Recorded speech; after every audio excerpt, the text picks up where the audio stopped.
அன்பானவர்களே, எல்லோரும் பிரியமானவர்களே, எல்லோரும் நலமாக இருக்கீங்களா? இப்பொழுதும் கூட நான் ஒரு வசனத்தை உங்களுக்கு சொல்லுகிறேன். சங்கீதம் 50:10 சுத்தமான தேவனே, சுத்தமான இருதயத்தை என்னில் சிருஷ்டியும், நிலைவரமான ஆவியை எனக்குள் புதுப்பியும் அப்படின்னு தாவீது ராஜா சொல்கிறார்.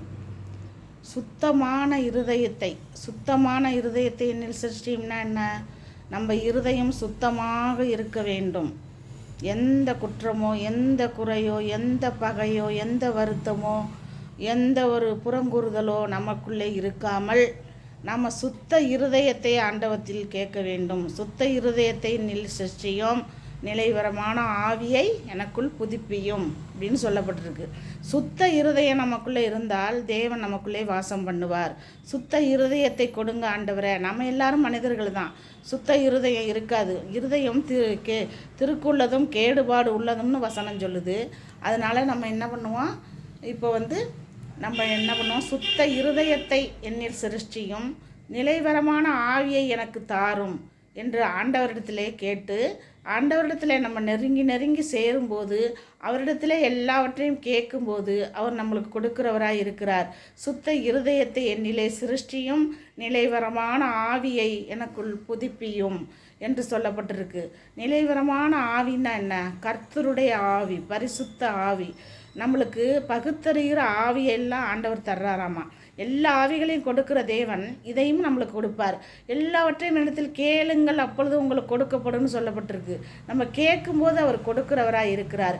நமக்குள்ளே வருகிறவராய் இருக்கிறார். நமக்குள்ளே வாசம் செய்கிறவராய் இருக்கிறார். நமக்குள்ளே எல்லாவற்றையும் செய்கிறவராய் இருக்கிறார். தேவன் நமக்கு அடைக்கலமும், நமக்கு பெலனும், நமக்கு கோட்டையும், அரணான தஞ்சமுமாய் இருக்கிறார். அப்பொழுது நம்ம அவரிடத்தில் கேட்போம், அவரிடத்தில் பெற்றுக்கொள்வோம். நிலைவரமான ஆவியும் நமக்கு சுத்த இருதயமும் வேண்டும்.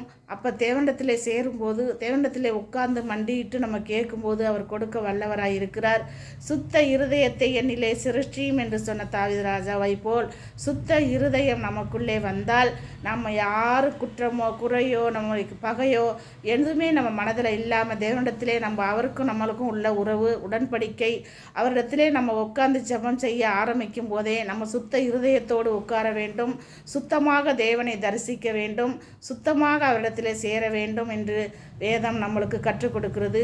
வேதத்தை நம்ம ஆராய்ந்து அறிந்து பார்க்கும்போது எத்தனையோ காரியங்கள் ஆண்டவர் சொல்லியிருக்கிறார். நமக்கு வாழ்க்கைக்குரிய அத்தனையும் இந்த வேதத்தில் இருக்கிறது.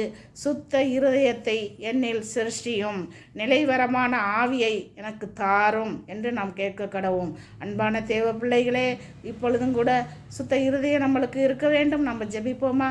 எங்களை நேசிக்கிற நல்ல தகப்பனே, ஆண்டவரே, சுத்த இருதயத்தை எங்களுக்குள்ளே தந்து, எங்கள் பிள்ளைகளுக்குள்ளே தந்து, கர்த்தாவே நீர் எங்களை ஆசீர்வதியும், எங்களை நிலைவரமான ஆவியை கொடுத்து எங்களை புதுப்பியும் கர்த்தாவே.